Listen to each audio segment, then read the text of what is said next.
George, I want to give you the opportunity to also weigh in on what's maybe keeping you up at night as you think about the next generation and securing democracy. Well, let's begin with a very simple notion. Europe and the United States, they need each other. Right now, we're in the middle of a very problematic period in the history. We're witnessing that one order, the order after the Cold War, is collapsing.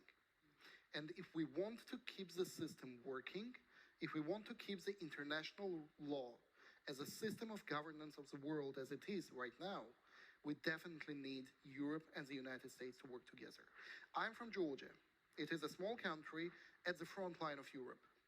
We've seen the images, and this is actually a wonderful image on these huge monitors.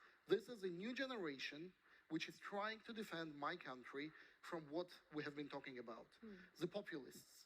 The regime which is trying not to fulfill the will of the people of Georgia to join the European and transatlantic alliances, but trying to push us closer towards Kremlin.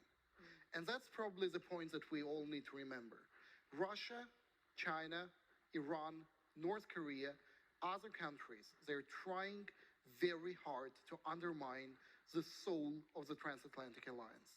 They're trying to keep Europe and the United States away from each other, because this is the only way how they can actually win. And we, the people who live in Georgia, Ukraine, and Moldova, I arrived here from Moldova. So I've seen with my own eyes what Moldova is experiencing right now and what the Russian malign operations are doing in that country and in my country as well. Right now, on the screen, you are seeing the huge rally in Tbilisi.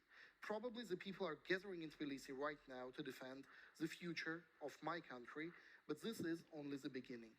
If we allow authoritarians to roam freely, if we do not defend liberty, if both Europe and the United States do not realize that we are actually at war, Ukrainians are defending their country with their blood. But at the same time, these same actors are trying to undermine our democracies, they're trying to undermine our ideals, and they're trying to undermine our belief in transatlantic leadership, in our ideals, in our future, and in our hopes. And when we're talking about the ways how to deal with it, I want to move to another picture as well. This is the grassroots attitude. The people in Tbilisi who are open their doors and houses, for those who can't read Georgian, majority of you, it's written water, charger, phone, and Wi-Fi.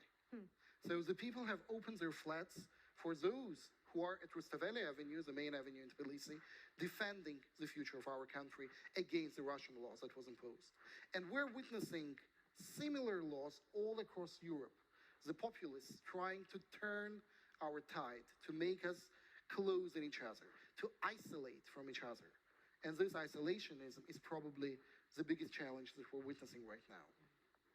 Absolutely. Isolationism was discussed here yesterday in the morning, kind of talking about why this is happening and what we can do about it.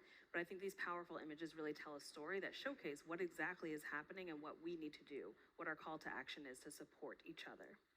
To stand closer to each other, Exactly. to realize what we're facing, and to find solutions which will not be, simple trade treaties or simple industry complex policies. We need to understand what's going on, and we need to start acting accordingly. That's the only way for us to defend our ideals, to support and help the people of Ukraine, because right now, the whole alliance, the whole idea of transatlantic relationships is being tested in Ukraine. If Ukraine fails, so will the Western alliance in general. I want to take